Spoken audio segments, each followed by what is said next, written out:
What up, my freaks? RuinusInsight here with part 27 of my Total War Warhammer 3 modded Fay Enchantress Old World Classic campaign.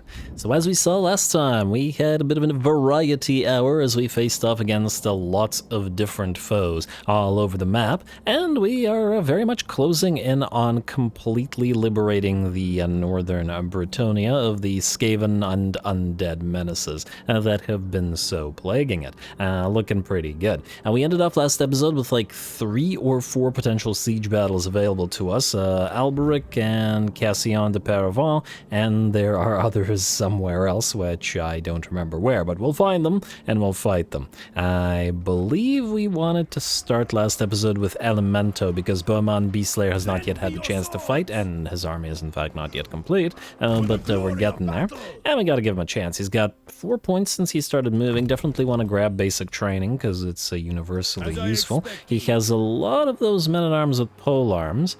Unfortunately, the foot squires obviously go for the worshippers of, or get buffed by worshippers of the Grail, but we have enough pole arms that we'll still want to grab lowborn militia in this particular army, I think. Yeah, so let's go 1 point in lowborn militia, 1 point in worshippers of the Grail, and then the lady must favor me. While the Brigand crossbow will eventually be upgraded to MOI in this particular army, but the Grail Knights will want to get the Glorfiniel's Progeny, just to double check. Let me just see here. Yes, so these 3, and then we'll max those out.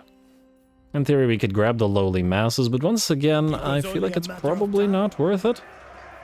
Probably not worth it. Anyway, let's level everybody else up before we get into the fight. You probably want to go through Brigand sparring. Let's go through Brigand sparring. You don't have a lot of these guys, but there's no reason not to buff them, especially since the regular lords can't buff them. You, Francoise Le Maréchal, you actually have a lot of points available to you. Aura of the Lady, definitely. We'll want to go Life Bloom, max out Shield of Thorns, grab Earth Blood. Regrowth, okay, we'll grab all this into Arcane Conduit, leaving us with 2 points. And the second point I want probably on Regrowth and Earth Blood. Well, Earthblood is more for spamming it, and therefore the cooldown reduction is actually very valuable, so we'll go for that. Do we need the Overcast variant of Regrowth versus the Overcast variant of the Dwellers Below? They're both really nice. I'm gonna say for this battle, what do we have here? We're facing off against dwarfs, may need additional bits of armor piercing. I'm gonna say Dwellers Below for this one. Alrighty, then what about you? You max out the Curse of the Midnight Wind, and... oh, you're only level 8. I was wondering what the heck was up with not being able to get a lot of points in. I think were you confederated? Why do you have 2 points in Wind Blast? Or maybe I was using it to fight rats before? I'm not entirely sure where you're from, but at the end of the day, that's not the biggest of deals. Anyway, we are saving the other Razor Standard for the other Beastslayers of Bastogne unit, but we don't have them yet, so we'll just go with what we've got here. Will our single Hippogriff Rider at, let's see, 110 speed versus... I mean, I'm going to keep him on a Hippogriff for now, though eventually I think he'll be fighting on foot together with the Beastslayers of Bastogne. Plus, I kind of wanted to see what his Hippogriff looked like on the battle map. If it's a special Hippogriff or if it's just a regular one, you know?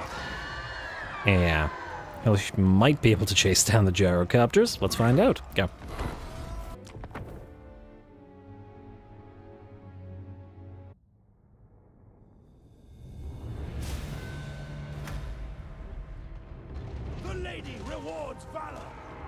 Alrighty, here we go. We've got dwarfs against us, and immediately we're going to take damage to some of our poor crossbow-toting brigands. Though fortunately, the damage that was it the Zufar 42-pounders, whatever the whatever ability they used, did distributed damage that didn't actually kill off more than 2 models. So we should be able to heal this unit right up with the regrowth, which is nice. And we're going to need all the health we can get here in this particular battle, as well, it's basic peasant garbage tier 2 versus Longbeard piles, and that's a terrible matchup. So yeah, these guys are gonna have their work cut out for them. And at the same time, I don't really want to win this battle with just the Grail Knights. Obviously we can. We don't actually have to commit all of the peasants at all. We can just use the 3 Grail Knights and kill everything inside the settlement. But, well, that's not what we're about here. We'll use them, but we won't overuse them. Let's say that. Anyway, ooh, nice cannon blast. Taking out a few of the units of the Beast Slayers of Bastan here. Was that the tower cannon or was that the grudge thrower firing at us? I'm not entirely sure, but we're making our way into the settlement and, 14 movement speed, 24 movement speed. Oh, the towers are, stacking the slowdowns. Oh, that's interesting. I presume it's because it's 2 different types of towers. I didn't know that that would be a thing because they have different slow types. Therefore, they will stack. Alright, that's interesting. I'm going to keep that in mind in the future and maybe make use of that myself. Anyway, like I said, while we won't overuse them, it doesn't mean we won't use them at all, and we're going to charge in with the Grail Knights real quick just to clear the way for the peasants to actually make their way inside the settlement. We don't want them to get bogged down in a choke point and actually want them to spread out in here and actually fight, as within the choke point, obviously the dwarfs will have too much of an advantage. So the goal here will be to push on towards the quarrelers all the way back here and basically take them out. Interesting that you can't push them off of the platform in the way that you can push them off a wall. Though I do always get amused by cavalry going up on a platform like this. And anyway, they will tear those quarrelers to shreds, no doubt, and it's allowing our peasantry to make their way into the enemy settlement. Bowmen is unfortunately getting fairly beat up at this point, and as we can see, his hippogriff is not a unique one, like Hagen de Gisors is, and thusly, we will keep him on a different map, but that was always going to be the expectation here, and once again, there's a decent likelihood I put him on foot together with the Beast Slayers of Bastan. Just because I think he'll look good with his big old mace and surrounded by these guys with their same color schemes. Anyway, time for the Longbeards and the Dwarf Warriors to face off against the piles of peasant polearms. We'll just have to see how well they do here.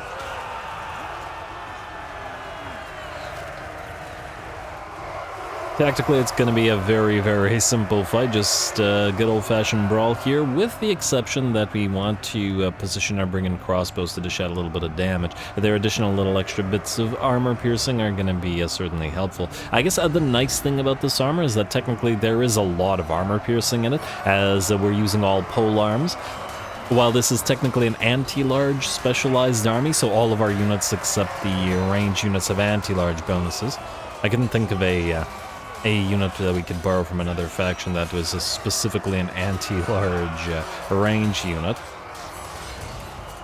There's Savage Orc Arrow Boys, but I don't think they'll fit here. Anyway, and it's not like we have Orcish allies anyway. Anyway, my point being that, really any kind of range units can pin cushion even without any bonus versus large, so I think it will suffice. And I felt like the RMO would make more sense here, perhaps. But anyway, as I was saying, this may be an anti-large specialist army, but it's a lot of armor piercing, and it's going to be much needed against the dwarfs. The HP will be the bigger issue here. And we're going to have to keep our units healed up and buffed up to keep fighting. Like these men-at-arms with polearms are down to about 30% of their HP. They're taking hits from the enemy bombs being dropped upon them, and grudge throwers and the enemy towers. And even a single set of bombs takes like half HP from one of our units of poor peasants. Which makes sense. You have frickin' gyrocopters or gyro bombers flying around and dropping bombs on your poor confused peasants who have never seen such a thing. Although I suppose they have been nuked. But the unit that did get nuked didn't survive for obvious reasons, so yeah. Anyway, the fight continues, and a couple more units are, I think, about to get bombed as well. And they made their way through the other choke point, and yeah, there it is. This is gonna not be so great for them. Alright, couple sets of bombs. We got one unit losing half of its HP and the other unit losing 25% of its HP. It'll make it a little bit easier for the quarrelers to fight, but with the buffs that we have on them, I think the men-at-arms with polearm should still be able to take on the quarrelers. Even obviously with dwarf and range units being very decent in mana. You're just gonna have to poke away with those polearms until these guys are brought down. 90 armor on them after all, even their range units are twicely armored compared to our polearms, keeping in mind that it's 55 just by virtue of the presence of the Green Knight on the map. As soon as he's off, it'll go back down to 45, so exactly half of that of a Quarreler. Anyway, the brawl continues. We've been sort of keeping our Grail Knights locked over on this side of the map. They did destroy that one unit of Quarrelers, whose corpses are still magically floating in the air. That's how you shame your ancestors. And now there are a couple of additional units that have peeled away over here, and I'm perfectly happy to let the Grail Knights still fight in melee. Yeah, they're more of the shock cavalry type compared to the Grail Guardians, but only sort of. I say sort of because, like Blood Knights, the Grail Knights are still lance units that can stay in combat for ages. They're not really... Not really the same as other types of shock cav, which want to get the heck out of there before they get overwhelmed and obliterated. As we can clearly see. Maybe if these were all hammerers instead of the longbeards, but the regular longbeards aren't going to be too much of a threat. Otherwise, speaking of longbeards and other dwarf warriors, they are still surrounded by our piles of peasant polearms.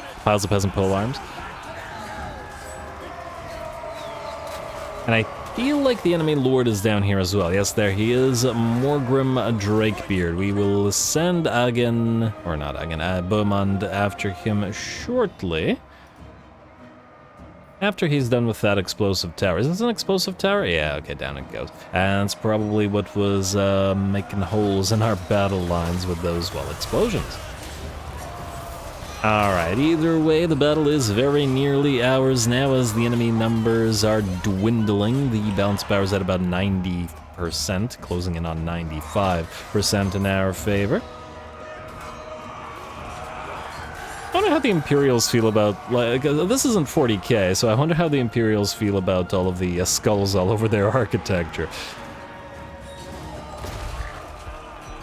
Alrighty, and looks like Bowmen has found the enemy lord.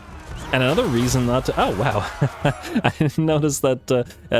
so the mace head is essentially on top of like a lance head, I think? Because it looks like it's, yeah, or a piece of a lance or a piece of a sword or something. So the mace head doesn't actually glow in the way that the shaft glows or whatever. You can't just work the shaft, but anyway, we've got the enemy lord on the ropes now, and in order to... there we go. It looks like he shatters and in fact gets crushed by Bowmen. Anyway, what I was saying is that I want Bowmen to actually attack with his mace, and therefore we need to put him on a mount where he'll actually use it, which precludes the hippogriff. And once again, this looks identical to Franciscus's hippogriff, so there's no need for it. Anyway, with that, the Carrick Azor defenders of Elemento fall, and the battle is ours. A little bit damaged, but a decisive victory nonetheless, which is a pretty good showing for mostly peasants against dwarfs.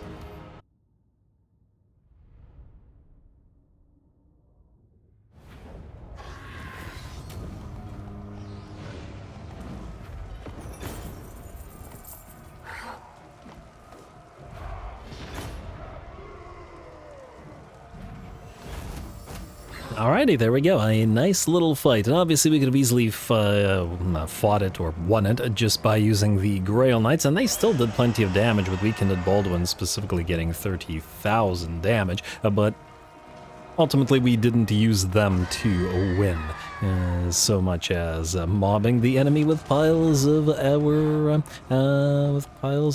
looking at who performed best, 20,000, one of the unnamed ones, very nice, units of the men-at-arms with polearms, very well done indeed. Doesn't look like the hippogriff for Mr. Bowmen is particularly unique, so I think we're actually free to put him on another mount. Occupy.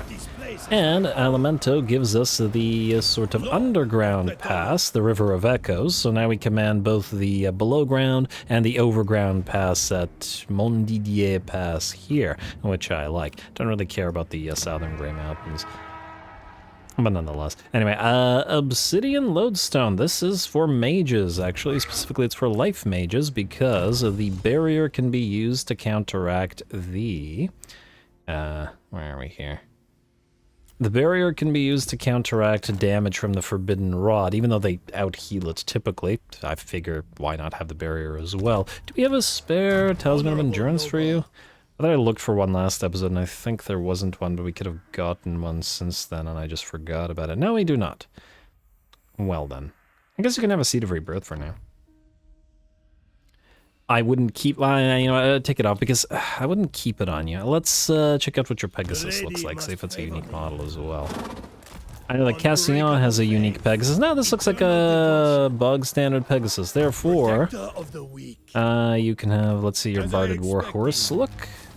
And the Beast Mace of Best Stun. I can't quite tell if this is a unique Warhorse or not, but most likely I'm going to put you on foot. Anyway, let us go with... Wait, what does that do? A moment. Magical attacks, obviously. Sundering Armor. That will come in tremendously handy. Yes. Anyway, a River of Echoes secured. Very, very nice. We'll go for the Realm of Chivalry. We could immediately upgrade to Elemento, but frankly, we could immediately get the Duchy Capital at the River of Echoes as well. I will think about it. Again, we haven't really been investing the 10k in all of the, well, stuff that costs 10k because it's really expensive. You will probably sally out of Carcassonne, so we don't need to do anything about you at this time. At least here. What do we have here? I know that there was at least one army that we still needed to move. Angeline Beringer.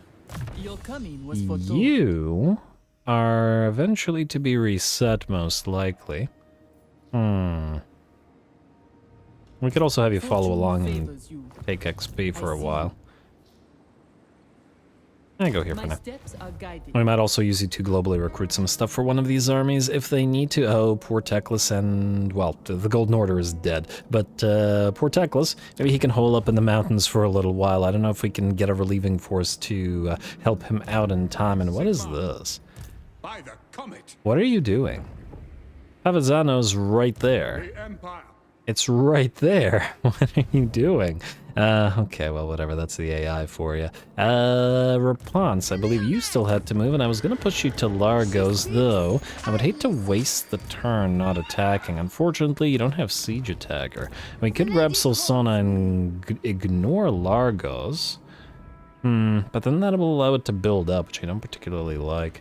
I think maybe then we'll take the turn. So therefore, we'll go to Largos, we'll besiege it. Build the equipment, we'll see if they try to sally out. And Henri needs 4 more points until we can have Siege Attacker. Then, unless I'm mistaken, while they're not quite complete, Tancred de Quenelle is ready to go. Now this is the Companions of Quenelle army. We are still waiting for one more Senna Bretonnia, one more Paladin, and this, all of this, and the Friar, actually all of this. Huh? Okay, I can't select it with the hero, apparently. This is not really going to be used so much in this particular army, obviously, unless it faces off against, like, 8,000 billion stacks. But just the Grail Guardians and Kalar and the other Paladins and stuff, because, like I said, I wanted to make a actual Companions of Quenelle army, and this is going to be that. But somebody in the comments suggested that the auto-resolve will be a problem, and because if we don't fill up the army, so I figured, you know, fill it up with Battle Pilgrims. It's the Fay Enchantress's faction after all, so this makes sense to me. So, Tancred, in that light, I believe you are moving. You have Root Marcher, you have Inspiring Presence, and Companions de Quenelle will also give us an additional melee attack and charge bonus for the Lords and Embedded Heroes, of which there will be many. Go this way. I think we're sending you north. Actually, I was inclined to send somebody to Norska just for fun. We also need to send one of these armies to Albion, and I have not yet decided to who. Maybe even 2 armies to Albion, depending.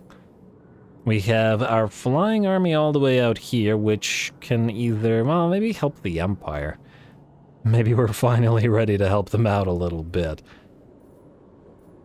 And then I think we have enough armies down here that, ooh, Volcar, I still need to move you. You can maybe go to Chiaroscuro out here, like so. You are, however, waiting for something, but I don't remember what it was. Oh, right, I was thinking whether we want to swap out one of the Sons of Bretonnia for a proper mage, or possibly a second Friar, because we have a big battle line here. I'll think about it. Anyway, you go here. And Margot, you're actually supposed to follow Volcar around and get XP, as well as get additional items, hopefully. Alright, that looks good to me. You guys are all waiting, I take it. Adelard, yeah, you're waiting for recruitment. These guys have spare troops. We got spare heroes as well. You are a friar with booze cravings for one of our seagoing armies. You're going north. Recruiting, sitting still, and wait. Do we have a siege here? This, I believe we're waiting for them to sally out, so we will wait. Concerned about how much damage we've taken in this army, but it is what it is. What do we have here? I know that we have at least one siege somewhere, but damn me if I'm... Oh, right, these guys. You can do some siegey stuff. I am not going to sacrifice melee defense, though, so let's do that. And then do you have casting ability? You do. Get your earthing, I think. Like so. Alrighty, flying army. This is your debut fight. Let's try to get Mr. Cassillon up to rank 12, shall we? Go.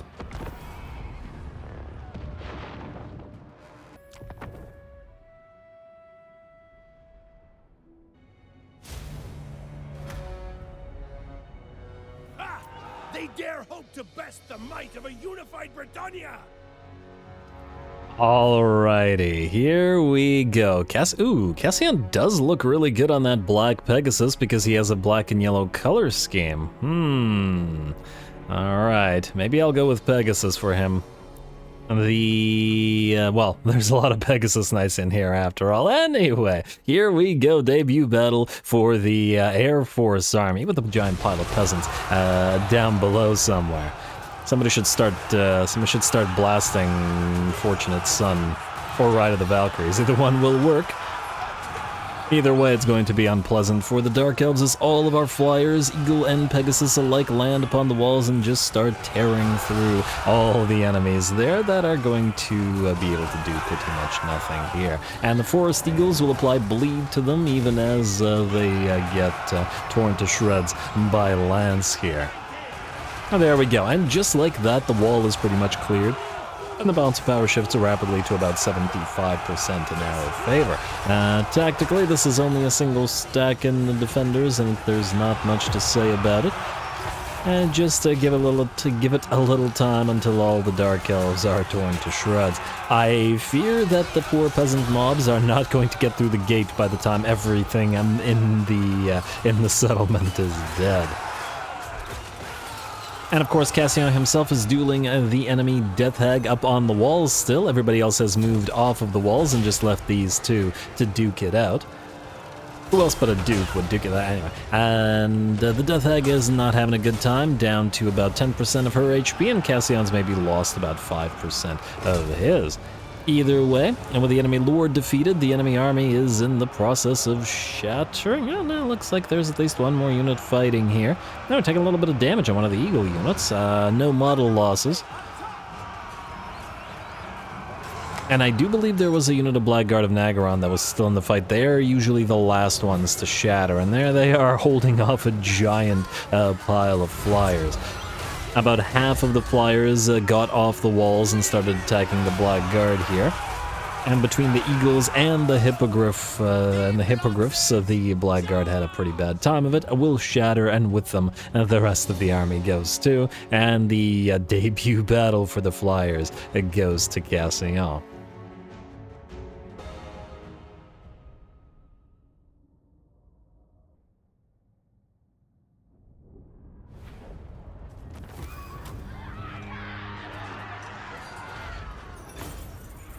Alrighty, there we go. That must have been a pretty horrifying sight for the Dark Elves, seeing all those Pegasi and Eagles come over the walls. And too bad for the enemy, the game does not use the Raven Heralds in their, well, it makes them a regiment of renown, even though they shouldn't be, so no counter, I guess. Anyway, well, I mean, I guess they have Black Dragons, and in SFO they have the Manticore Knights too, but anyway, I double digress. The damage-wise, this is pretty interesting. We got most kills in one of the Forest Eagles units, but I've said many a time before, Eagles are extremely scary in SFO, and not to be underestimated. A certain High Elf would attest. We got lots of work out of two of our Pegasus Knights over on the left flank, and just generally everybody did good, while Cassillon dueled and defeated the enemy Lord / Death Hag. Occupy. Yes. Alrighty, another Twilight Banner for Gustav the Savior. Not for you, but these will come in handy. Very much so. Scroll of Blast and Tumble Downs, and your army has gained the Blessing ability. Good. Realm of Chivalry, we do not need the well, actually. At the lady's disposal. That's a question. Do we want to keep the place to have like a... I mean, it is a single territory province that we could potentially fortify and leave to ourselves just to have a presence in the area, essentially. Honestly, I might do that. Everything else we're giving up to our allies, but I don't know. I feel like we maybe want to take payment for some of the work we've been putting in and keep territory for ourselves. And, oh, we already have rank 12, good. Basic training for the vigor loss reduction, sir. How befitting. Alrighty, I should probably have grabbed Dukedom's Bond, but you'll probably level over the next turn, especially if we put you into Spread the Word stance for the bonus XP. Alright, and then you two will proceed to Stedham and work on wiping out these Dark Elves for good, and maybe finally getting that relationship with Lorelorn. Next up, do we have anybody else who needs to move? Okay, let's take a look at from the bottom of the list now. You're fine, you're waiting for armies. Vivienne Le Cornet, I know you're fine as well. Lord of Bretonnia. I know that we have at least one more siege, and I believe it's in the south. It shall come to pass. But I do want to double check. Camille Everstone. Oh, you guys have not moved in. Though you should have. Oh, I guess we could just push you towards Scabreach.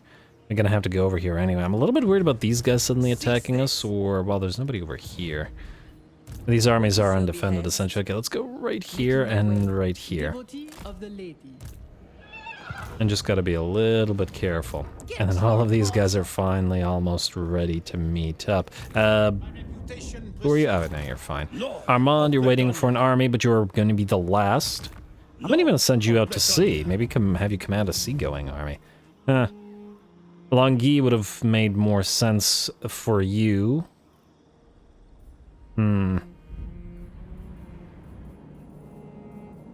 As in, Alongi would have been made more sense to command a seagoing army, lore-wise, but at the same time, the Duke here, Mr. Pegleg, i.e. Taubert de Longhi, is taken by these guys. Or wait, or do we have Mr. Pegleg? Let's double check. I don't remember. Somebody has a peg leg, but I am kind of drawing a blank on who exactly it was. I feel like it's Taubert, but I could be wrong about it. It's not Folka. It makes the most sense for it to be Taubert, but anyway, we'll deal with it once we figure it. Well, okay, no, we're probably never going to confederate Lewin, like I said, so we will not be using him. We'll make our own peg leg. Let's go with that. Anyway, Leonard's fine. Jolene, oh, right, this is annoying. So we got punted out of the siege, or perhaps didn't build the siege equipment, and thusly we still have to take the turn to get Lequeno, and Fleur of the Braid is fine. We got a little bit of money that we could spend, so maybe we do a little bit of building, and then attack. All right, let's do a little bit of building. Gotta be at least something worth building. Castle Bordelot. We don't have a brothel here, and that shall not stand, so we'll build that up. I don't want to waste money on tier 5 buildings. Bruce has gone to tier 5 now. Go for brothel, and I'm going to say go for Grail Chapel. We actually need a few more capacities of the friars and damsels alike. Gisoro we're not upgrading, at least not yet, because we can't afford it. Castle Quenelle. It's not worth it upgrading the coaching in because we'll be getting it for free in like 6 turns, as well as any of the other stuff that, you know, isn't directly related to economy, so we'll do that later. The farm will pay for itself fairly quickly, however, so I'm willing to upgrade it as well as the Grail Chapel in order to get the additional capacities. Yeah, upgrade the farm, and then you can build another Grail Shrine. Where is this, by the way? Oh, it's Baston. Yeah, you're fine. Mousillon, you should be upgraded to tier 4. It's much more worth it than tier 5, and I guess Azwara, same thing goes for you, and we're basically out of cash, unfortunately. I'm gonna maybe leave a little bit of cash in case we want to get any upgrades going. Now, Alberic, I believe you were the only one who still was besieging something that still needed to fight, and the Ska Breach, as I recall, is going to be a toughie, so you're gonna need to put in the work here. Are you stuck in march stands, Chilfoy? You are. Alright, fair enough, buddy. Fair enough.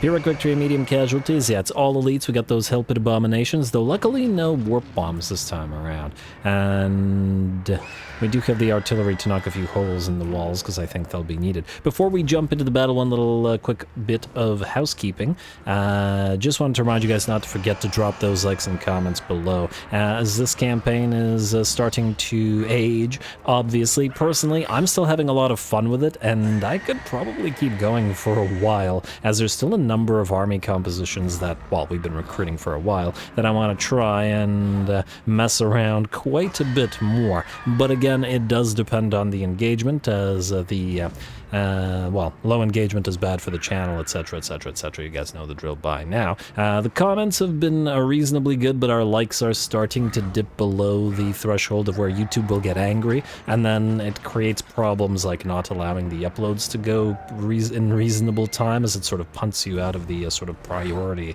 uploading, or priority uploading and maybe processing. I don't know exactly how it works on over at Google, but that's kind of the drill. Anyway, just something to keep in mind if you're enjoying this run. Let's enjoy some rat killing.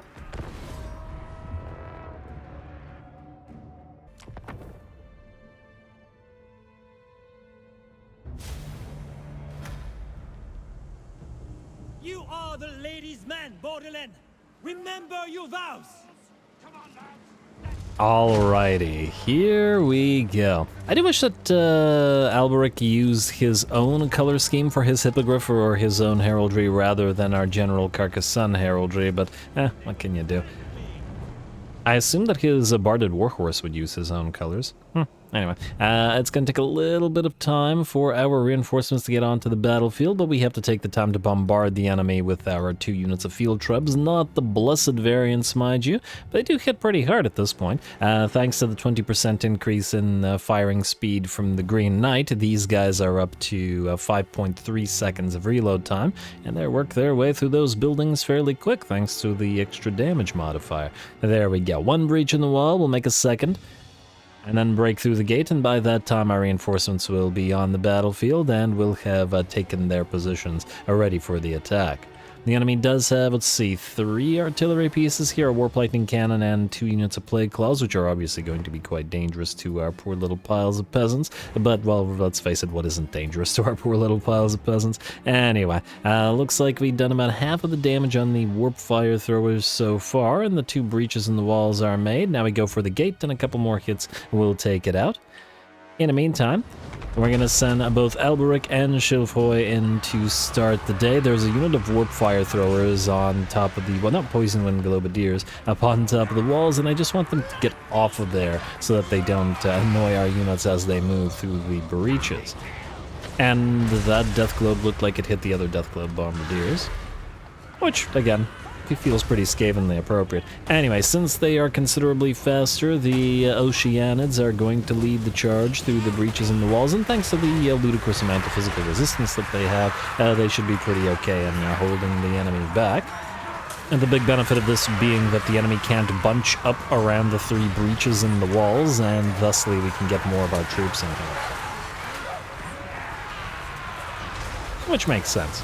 I'd like to think like a big ol', I don't know, well, tidal wave might not make sense here, but, you know, the Warren is underground, so for all we know, it could get flooded. Anyway, that heralds the arrival of Alberic and his army. Now, the battle pilgrims will follow in, probably not staying in Alberic's army. Maybe we'll keep 1 just to guard the Grail relic, but otherwise we shall see. And Alberic himself is going to peel away to start going after the enemy lord and the enemy artillery pieces, but we'll leave Chilfoy here in the center of the fight. Arrows are going to start raining down, and they will be admittedly a threat to our own units, at least to some degree. And hopefully everything will work. What do I mean by everything? I wanted to try the foot knights here, and so our questing knights have dismounted and are now running around on foot. Would it have been easier to get the foot knights in here? Faster, certainly. They're way slower, obviously. On foot with only 31 move speed. In fact, they're considerably slower than the peasants. Maybe not used to running around so much. And then they're going to make their way forward. They do hit pretty darn hard, though. 111 weapon strength, but keeping in mind that we have a bonus 20 weapon strength from the event, so they're a little bit less hard-hitting than that. But still pretty darn hard-hitting.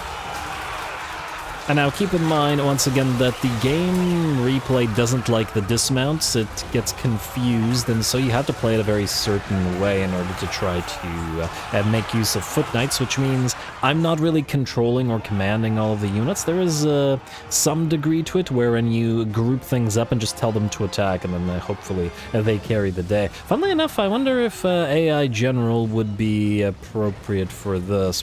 But then the AI General would be giving orders, and I don't know. Nah, it would still be giving orders and probably wouldn't work in that manner. Anyway, basically, group these guys up and tell them to attack, and then hopefully they attack the right targets, or otherwise, don't tell them to attack anything and simply position them and allow them to fight. Don't give them direct orders, because if you do, the potential desync from the dismount will, you know, it'll get you. Ooh, and it looks like as the foot knights slowly attempt to cross the bridge, they're going to have to walk through the warp fires of the rats. That's one volley into them, dishing out about 50% of their HP and damage, and here comes another.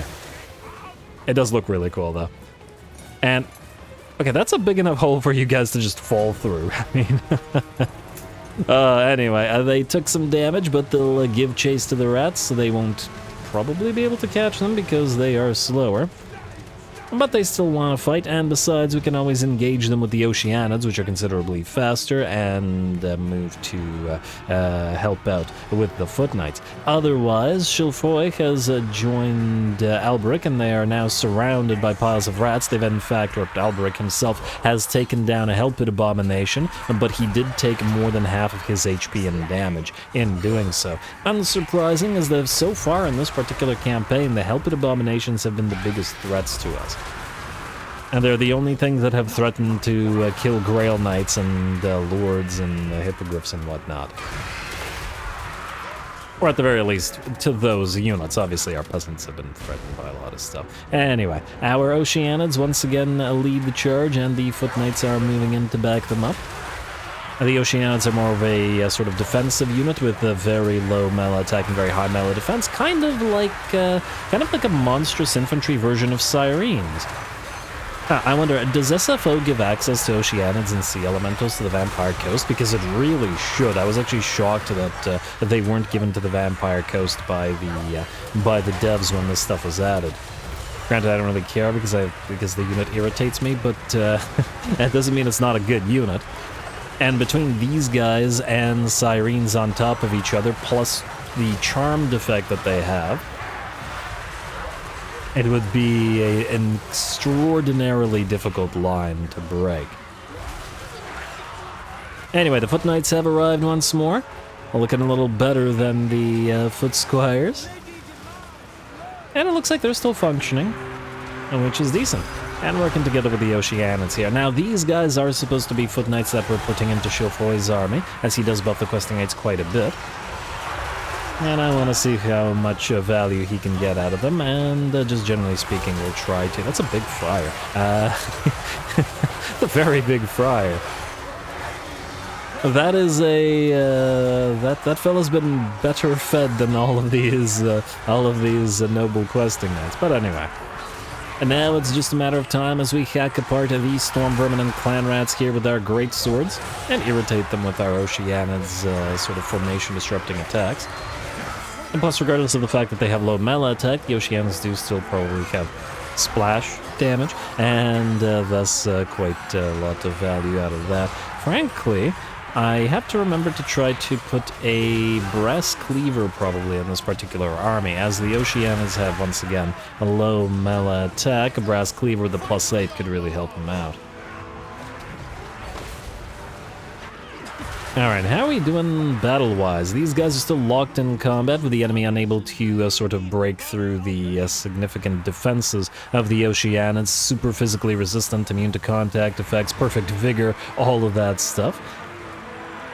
And out here, it looks like Chilfoy and Alberic have done pretty good work. And we've got a unit of Storm Vermin here. Finally, our knights, our non-foot knights, have charged on in as well to help out. There's a couple units here, Plague Monks and Storm Vermin, but they'll get taken out rather quickly. And admittedly, we've seen a million Knights of the Realm over the course of this campaign already, so I'm a little bit more interested in the Oceanid and foot questing knight stack right now. Or at least portion of this battle. Plus a random Grail Relic in here.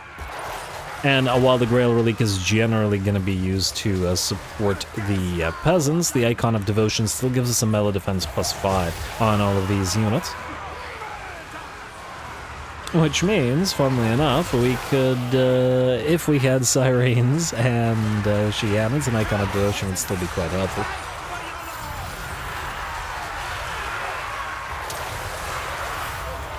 Either way, the battle is almost ours as the balance power shifts to about 90% in our favor, and it's time to do a little bit of ability work as we pop off a Soul Fire on our Friar.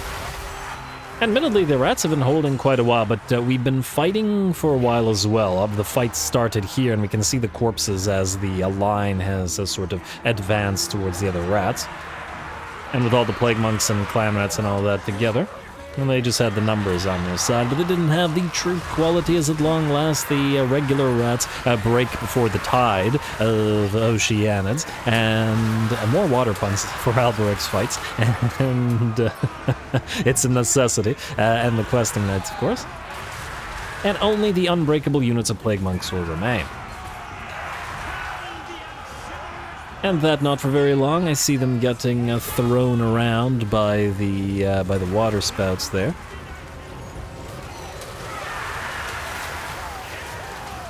And even the peasant archers have arrived to lend an arrow to the fray. Funnily enough, it's nice that we don't have physical damage or magical damage on the arrow fire, because they are thusly not going to be a big threat to our Oceanids. It's sort of a similar situation as with the Chaos Dwarfs when you pop off a Cascading Fire Cloak on your own unit that's on the front line, basically preventing your own fire damage dealing range units from hurting. The same sort of deal. Anyway, the Plague Monks are pretty much done with a couple of units remaining. The Knights that are on horse join the fray for a few seconds. And just to try to punt them out of the formation, as the units all have a tendency to get stuck. Anyway, nice little fight. I am glad to see that the Foot Knights worked.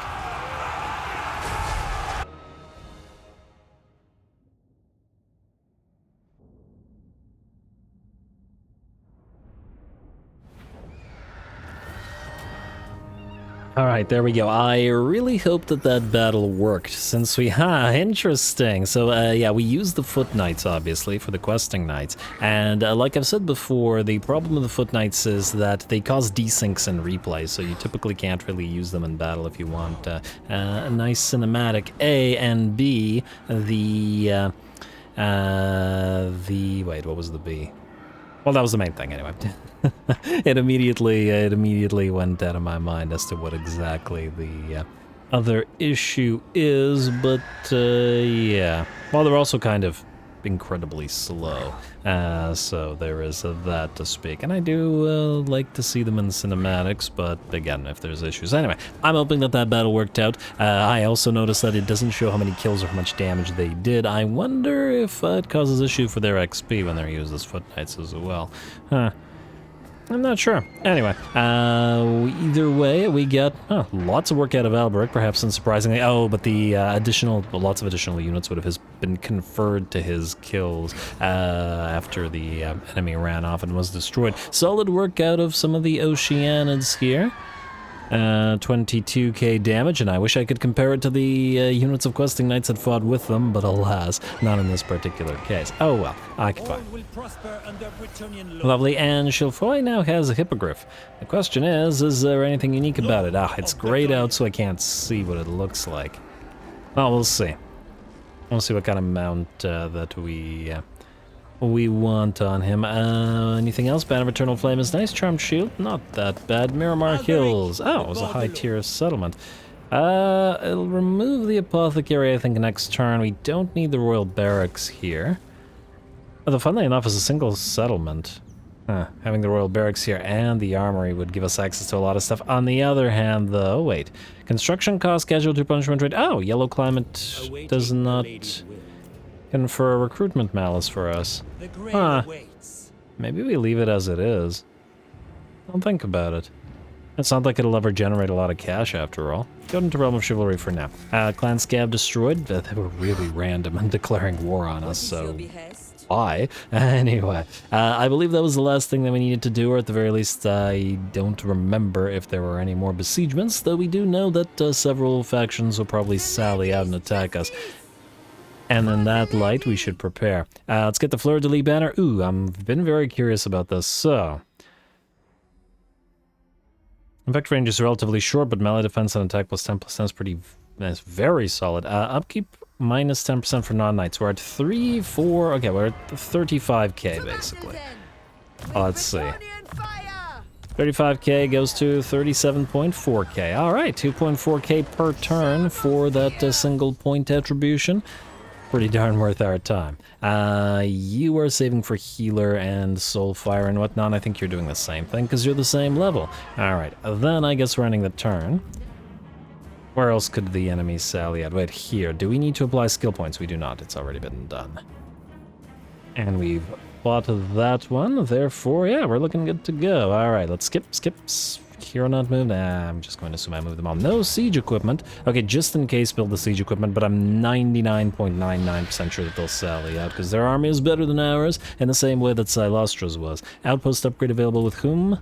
It is with one of the Wood Elf factions. Not relevant. Outpost available with whom? With Kurun? Yeah, screw that. And then turn. Now let's see what we're looking at here. And... wait, there were 4 besieged settlements? Oh, what was the 4th one? Oh, I forgot about Carcassonne. Lequeno, some besieged Castle Lyonesse. Eh? Oh right, no, yeah, that was this army. That was this army, yeah. Deathmaster Snitch wants peace. Oh, cute, poor little Snitchy. We destroyed your faction. But I think the peace ain't happening, buddy. Always feel bad for the little ratlings, but, well, they cause us too much of a headache to be kept alive here. Oh, I hope that Wissenland and Nullen and Reichland don't confederate and just keep their, keep themselves decentralized, as it would mean less access to their units. I also want access to a couple of land ships. I figure what we could do for the seagoing armies is put one land ship in each army, but don't use it as a magical chariot, essentially using it as a sort of slow, mobile tip of the spear to represent the forecastle of the ship, essentially. I like the idea. Anyway, Response, you will be fighting this, yes? Yes, obviously, go.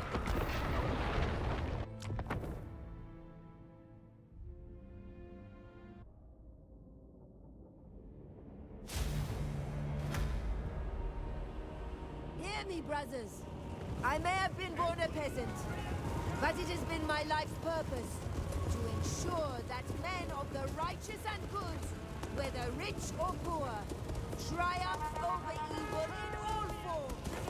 For Bretonnia!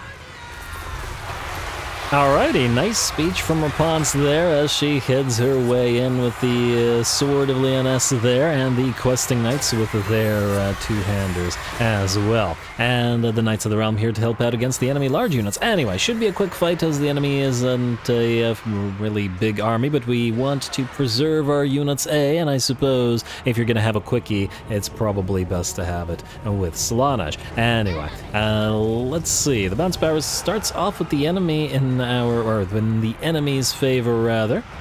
And we do take a little bit of damage on the isolated units of knights as they make their way forward without support. Henri le Massif and Raponce, of course, are fighting back to back. Do have to watch out for those Chaos Furies of Slaanesh. For their high armor-piercing damage, they are one of the more threatening units to the knights. As surprising as that may sound, they may be fragile, but they surround individual models and dish out lots of armor-piercing damage very quickly. Now, our Knights of the Realm and our Knights Errant are riding around to help the peasants, which have absorbed the charge of a decent amount of the enemy Demonettes and Chaos Spawn. Well, of course, Raponce and Henri deal with the enemy Lord and any high-value targets that they can find. Fortunately, it doesn't look like the Slaaneshi army is going to be around for long, and that's unsurprising. Glass cannon as they tend to be, or glass cannons as they tend to be. Now, these Seekers will get chased down by our piles of anti-large Knights of the Realm, while the questing Knights continue to fight with a Raponce, and, well, the Peregrines are down to 50% of their HP now, so we gotta be a little bit more careful. Although not for long. Funnily enough, I'm kinda liking Henri le Massif on his, on the mount. The color scheme with him does look quite nice. But I figure we still need the siege attacker in this army, and I was not intending to give this particular army a trebuchet or anything like that, and monstrous units don't quite feel right here, so yeah, we're gonna put him on a hippogriff. Shame to lose the checkered pattern on the warhorse, but what can you do? Anyway, it looks like the knights rush over the last of the demonic units. The demonettes melt away and only the unbreakable chaos spawn remain, and there are only two of them anyway. And with that, somebody deliver the final blow. There we go. Oh, what? This peasant was being fancy about it. Was he trying to kick the spawn, or was he leaping up?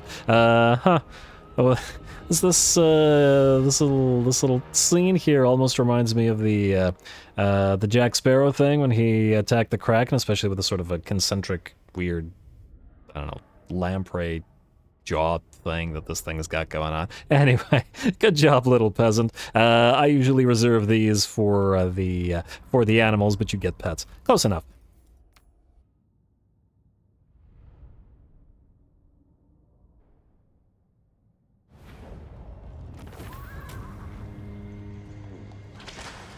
Alrighty, there we go. We got ourselves a Lichbone Pennant, huh? Do we want to keep that in this army? The Peregrines having magical damage would probably be a pretty decent idea. In this particular force. I was potentially going to give them the Rampager standard, one of the others, but I think actually the need for magical damage, especially against the Slaaneshi, are going to be, or is going to be, pretty appropriate here. Anyway, good job once again to Raponce's army. It may not yet be complete, but it's doing pretty well. Wow, Maxime Paravant.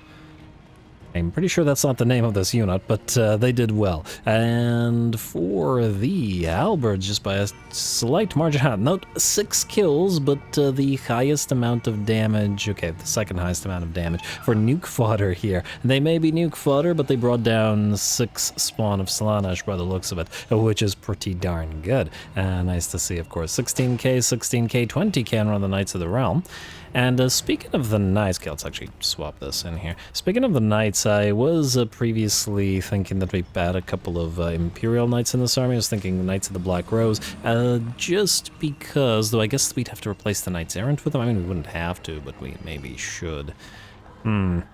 Because if we want to get a couple of damsels in here to power up the peasantry with a small spot for the soft folk, we probably won't have enough room to keep the Knights Errant. Though I do like the Knights Errant in Raponce's army as well, because her faction is the Chevalier de Lyonesse, and they obviously start in Araby. Anyway, speaking of, I feel like the Knights of the Everlasting Light would make a lot more sense in her army. A, because they have a really nice aura debuff in SFO. B, because Knights of the Everlasting Light, from my recollection, are a cult of Verena, sort of sworn order. And Verena is the goddess of knowledge and justice, and I feel like that would make sense for Rapunz in particular. Yeah. Well, she's kind of all about, or the Knights of the Everlasting Light are all about lost causes, and, well, the Bretonnian peasantry, I don't know, pretty up there where lost causes are concerned. Unfortunately, I'm pretty sure the Knights of the Everlasting Light are a state troop, and therefore we wouldn't be able to recruit them for ourselves, unfortunately. Though, wait, peace treaty.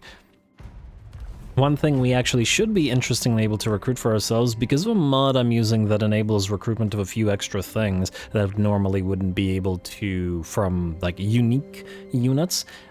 Dirthu's Guardians of the Grove, which are like mini tree men or more powerful treekin, depending on how you look at it, are probably going to be available to us, which is actually fairly interesting. I'm gonna have to double check because the mod is pretty outdated.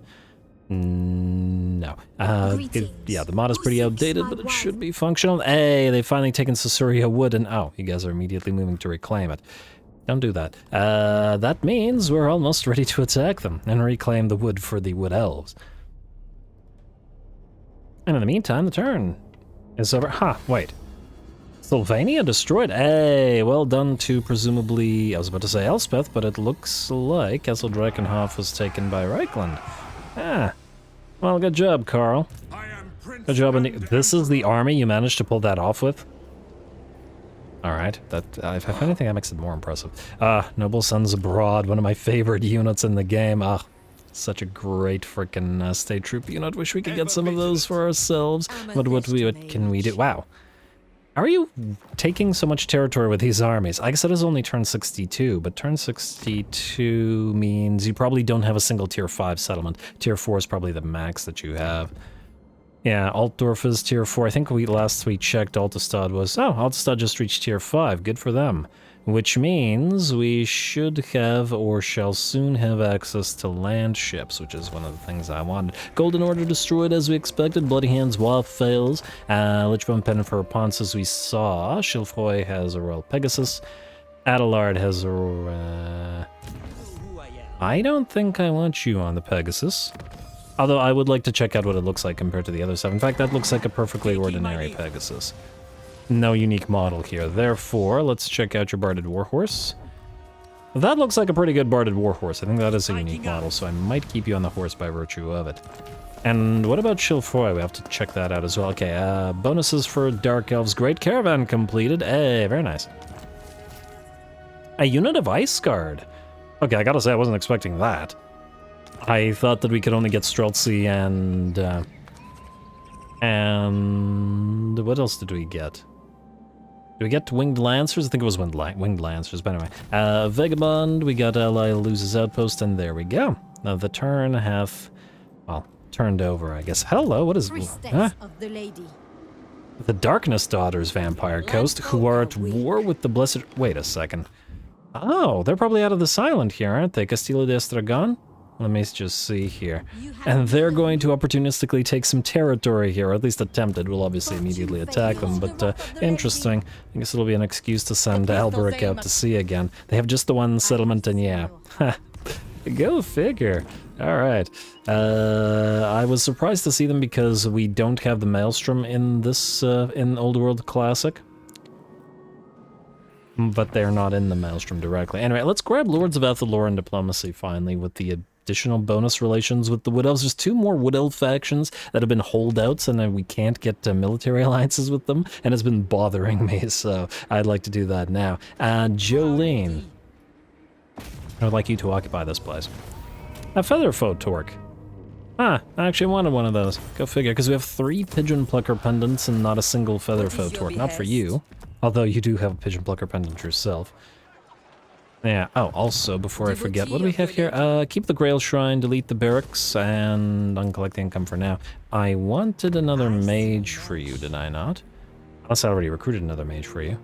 That's a question.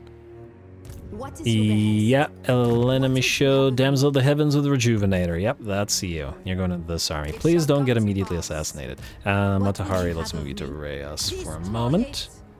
Alright, this we'll deal with in a bit, because a lot of units have to be swapped out, and I don't want to look at it right now, because of... What is your behest? Also, I would like to check, real quick, Paladins and... So we have Noble Disdain, which is great, but not what we want right now. And then what do you have? Just Impetuous Knight. Well then. Alright, those guys aren't going to be too useful to us for the companions, which actually still need to move. You can... Well, keep traveling this way. We basically have max movement range through Bretonnian territories because all the Chapels of the Lady get plus 20% campaign movement range each, plus the bonuses that we already have, so altogether, it's pretty good. You, sir, go here. Can you maybe land immediately? That'd be great. Oh, just short. Come on. What are you, a Dowie? Anyway, let's move you, and then before I forget, let's send that other caravan moving as well. Caravan routes. Alright, so we have Guillaume d'Outremer, who is a dwarf-tastic caravan, and then you are the ogre-tastic caravan. Let's get more dwarfen units. I once again don't remember which of the dwarfen locations we've been to and which ones we haven't, so I'm gonna send you to Zufbar. Huh. What's the likelihood that we've actually been to Karak-Kadrin? Well, let's send you to Zufbar for our Karak-Kadrin for now. Our Zufbar? How much turns do they take? During time 8, during time 8. And we get more for Kadrin. Where are we at war with? That's over here. I hate how it says one or more warring factions, but doesn't say what we are. Who is over there? Who is likely to kill off our caravan if we send over here? Oh! And we'd have to travel through the Fickendites' territory, and... we don't care about the Templehof guys for now. Huh.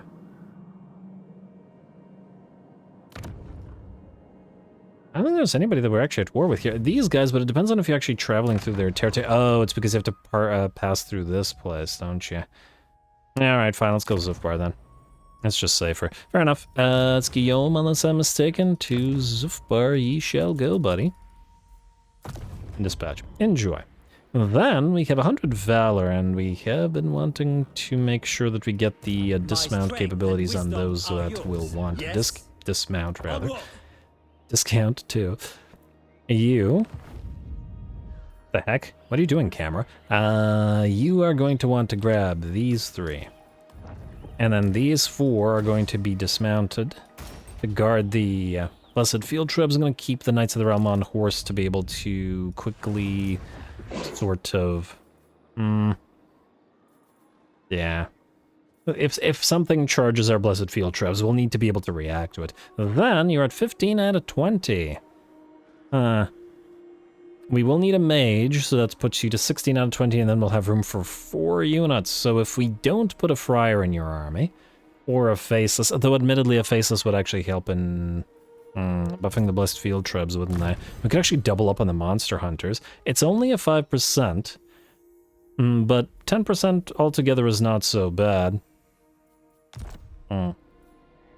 Maybe. Alright, let's do that then. Alright, where are you? That's Adelard, right? Yeah, you can have 2 Monster Hunters then. 1 and a 2. No Friar. Unfortunately, that would mean no additional movement range, but it is what it is. This puts you at 17 out of 20. We could actually lose one of the Blessed Field Tribes if we really wanted to. Anyway, I will think about it. Maybe 7 will be sufficient rather than 8. What are we at here, by the way? 5.8 reload time, but keeping in mind we're getting a bonus 20% right now from Mr. Albrecht. Oh, actually, wait.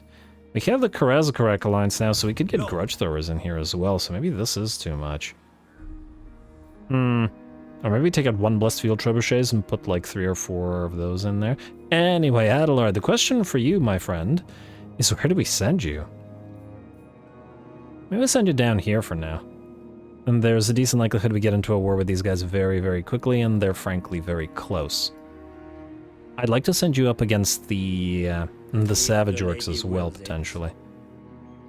There's something to think about. You're also going to need a mage, and since you're a range army... another boost cravings. Actually, you know what? Let's pick up the boost cravings guy, because we want those for the seagoing armies. Another confident, And another cunning.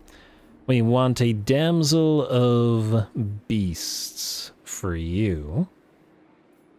I don't really care for either one of these, unfortunately. Favored by the lady does not increase range for... It does increase for crossbows, though, if we wanted to put some crossbows in that army, if we really wanted to. I'm gonna say Yeah, let's just go with one of these, and I guess Sanctified, at least it'll buff the... actually, Passive Ability Guardian does work for Blessed Field Trebs, funnily enough. Yeah, fine, let's go with the Sanctified. Alrighty, and we'll pop you into that army. Good. And you should be on a unicorn because you will want the Vanguard deployment and the stalking ability here.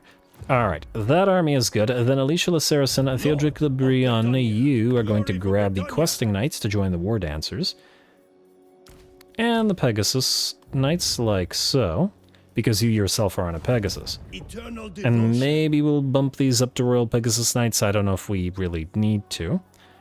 This will be a very fast-moving army. 11 out of 20. Alright, so it's not quite there yet. We'll need heroes, and then fill up the rest of the slots with other fast-moving stuff. I could put some Hawk Riders in here if we really wanted to, but I'm not entirely sure that it would be sufficiently different. Anyway, let's actually start at the top. We're going back to starting at the top. You were able to reach Shirks here, so that's where you're gonna go.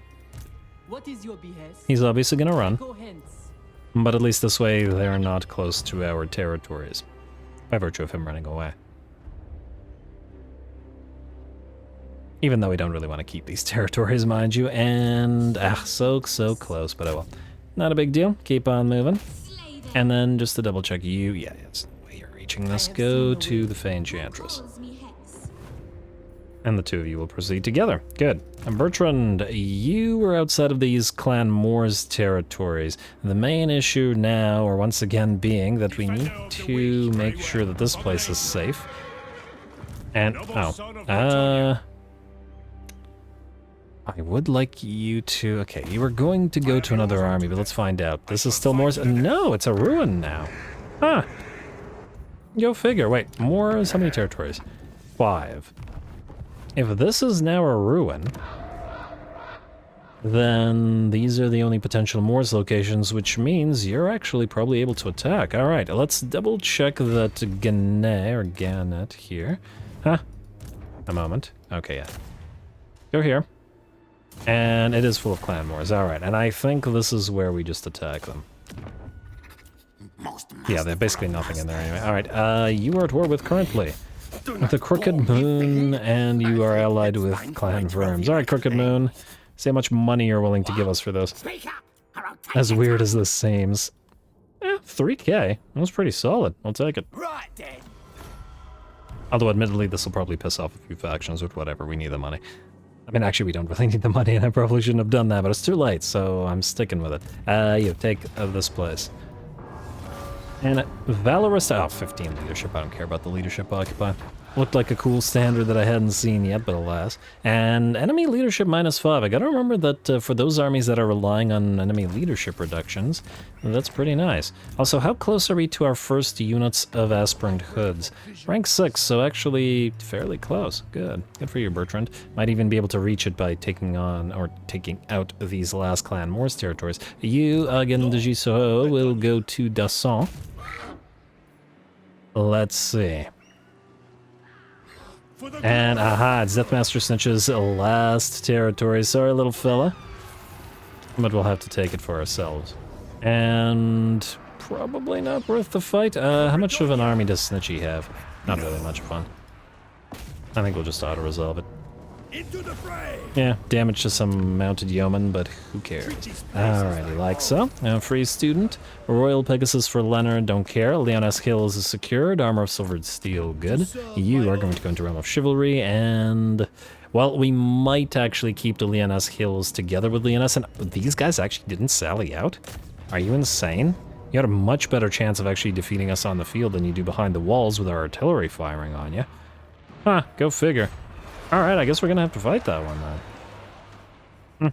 Alright, well, let's do this real quick. I would like to complete effectively Well, I guess we won't be able to completely complete Northern Bretonnia this episode, but we will by next episode. But either way, let's do this one right quick. You have a point. Ruinous. I mean, point to assign. We want to probably go towards Spotter's Eye for the additional damage out of the range units. So I think we will go for reload time reduction. Not that it's going to work too much. Also, there was a few extra units that we recruited with Mariam d'Outremer, and I would like you to travel northward and deliver them to that particular army.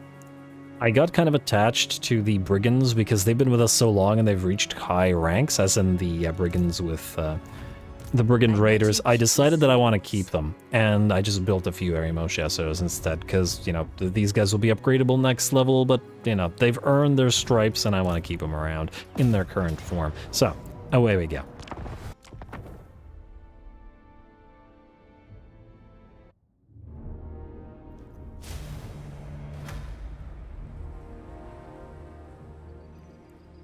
Alrighty, here we go. Last gasp of the drowned, with us having siege towers hidden in the forest, although this feels like it might be kind of a bad idea, as it feels like it's a good way to get your siege towers stuck, but hey, it works in the game.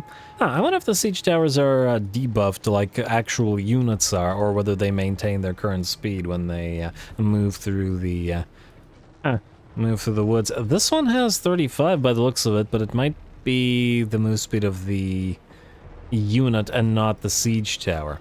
Kind of hard to say. Anyway, it is a walled settlement, so it's going to take some work. We've got our 4 units of brigands up in the towers and a decent amount of our other units hidden, but we have to start the battle off by breaking down the enemy gates and maybe even making a few breaches in the walls as needed.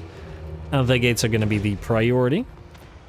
And the other thing is we can't quite attack... Oh, it feels so weird that it's, you know, almost silent as yet, but it won't be for long. I can hear the sirens making some noises, I guess. There we go, there's some gunfire.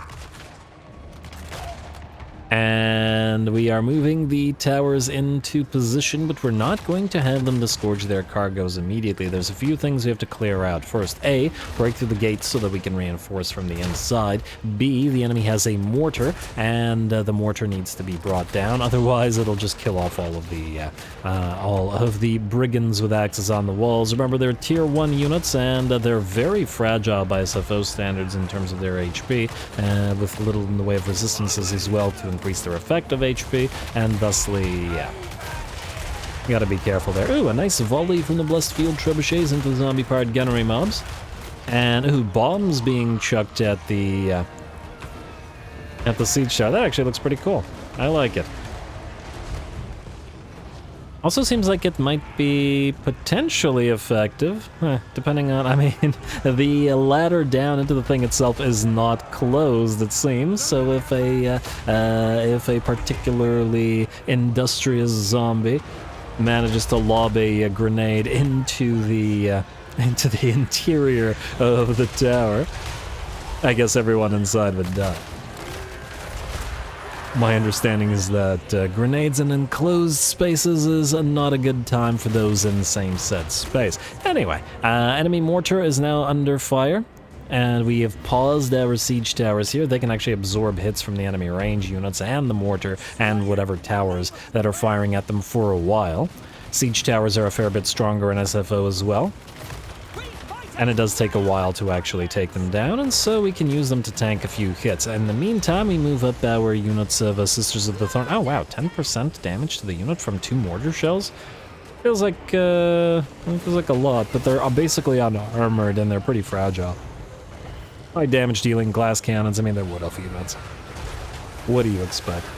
And they're not even melee Wood Elf units, so yeah. And obviously we could just dodge the mortar shells if we want to, but I generally speaking don't like to do that. Let them fall where they may.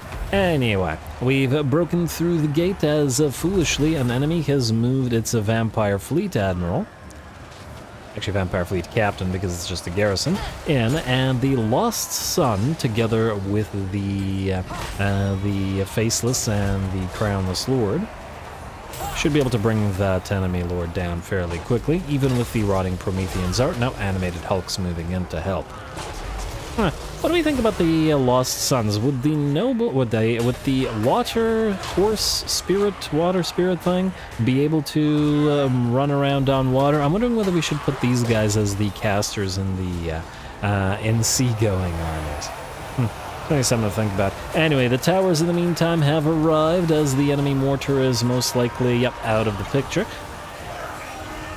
And of course the enemy is blocking us up. Hopefully the Soulfire will dish out a decent little bit of damage to the Sirens, which, ooh, with Van Hell's Danse Macabre, that's a pretty solid combination actually. Because of their insanely high melee defense, the Danse Macabre would counteract their relatively low melee attack and allow them to put in the work. Good for them. In the meantime, we have taken a severe beating on one of our units of brigands with axes. They lost about 45% of their HP, but then immediately routed when they took a volley from one of the enemy bomber units. So we essentially sent a bunch of the axemen down off the walls in order to engage all the enemy range, whether it be the bombs or the hand cannons, and just prevent them from firing. While the Friar got surrounded and is in fact stuck fighting the Sirens, and then one of the other brigand units is fighting the Sirens as well. But by the looks of it, slowly but surely they're making their way through them, even through the recovery that the Sirens have. Frankly, it would have been nice if the angle was right for the artillery, because a couple of hits from the magical damage dealing units of trebuchets would have probably obliterated the Sirens fairly quickly. Unfortunately, the angle wasn't right, or the towers are blocking them off, so what can you do? Anyway, our lords and heroes are still fighting those animated hulks down below, but we have moved in our brigand raiders to help them out. Granted, they're anti-infantry, and they're quite fragile, but at the same time, the animated hulks are pretty badly damaged. The single unit of zombies isn't too much of a threat, and we do have the support of our range cav here. Another Soulfire gonna come down, to shed about, 15-20% damage to the Sirens. Not much, but fortunately, with another unit of Sirens cleared out, the Brigands can now move in to help. Other Brigands are still fighting down below, but the bounce power has shifted to about 90% in our favor, as the enemy is starting to run out of units. Luckily, these guys are still fighting. Heal from the Light of the Lady is helping out, and the Shield of Thorns as soon as the heal is over. Plus a Blessing of the Fay to get them another heal. We'll keep them in the fight. Even if they otherwise would be fragile enough to just outright lose to the zombie polearms, especially without immunity to psychology. But it's a bad matchup because these guys are expecting to deal high levels of damage to sort of high-value, high-armored targets, like we saw them tear through some Black Orcs in previous battles. Obviously taking as much or much more damage, but also dishing it out. Not as good against a high model count unit like zombies, because all of your alpha is going to waste. Anyway, it looks like the last of the enemy zombies are collapsing. Rotting Prometheans melt away and only a couple of units remain, and we just have to close the distance with them for them to start melting. Also, our Paladin's been working on stuff over the course of the battle. He's been flying around all over the place, and it's frankly kind of hard to catch him, so yeah. Plus, he's only in this army temporarily to help train everybody up, and therefore he's not really part of the show here. Good though he may look. Alrighty, ooh, I like the lighting and the sort of burning houses in the background as we fight.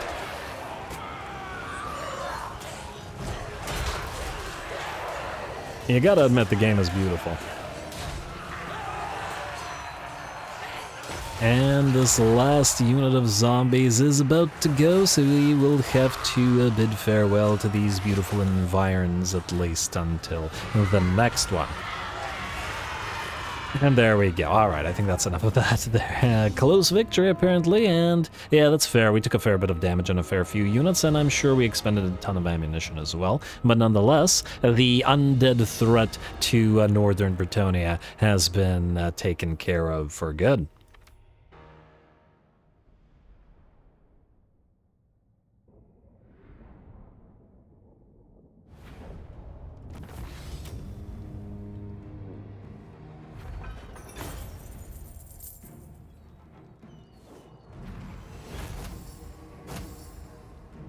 Alrighty, there we go. A nice fight, and we actually got to send the brigands with great axes up on the walls. Obviously super dangerous for them, and while they didn't have the best of times, these guys got 250 kills and 24k damage. Frankly, they've earned the right just from that to be upgraded to waylayers, but I guess we need plenty more XP before we get there. Oh well. Nonetheless, with the fall of Castelliones, or liberation thereof, the drowned are destroyed, and a Talisman of Endurance, we were looking for that earlier. And only the rats remain up here, and that, or rat, not for long, I should say. What's the likelihood that these guys have a bonus against besiegement damage? That made no sense. Anyway, what I'm saying is you are going to leave Dassault and then stay out here so that these guys don't die to attrition in case Deathmaster Snitch besieges us. That's what I was getting at. Anyway, that's what I wanted to accomplish this particular episode with the Drowned destroyed. So with that, we are very much out of time, and I'm going to call it here. Next time, Northern Bretonnia will be ours, and we will get ready for our expeditions to our errantry to Albion, or expedition to Albion, errantry to Norska, and whatever else it is we end up getting up to. So stay tuned for all that. Don't forget to leave those likes and comments below, as they will determine how long this campaign continues to run for. All glory to the algorithm, and thanks for watching.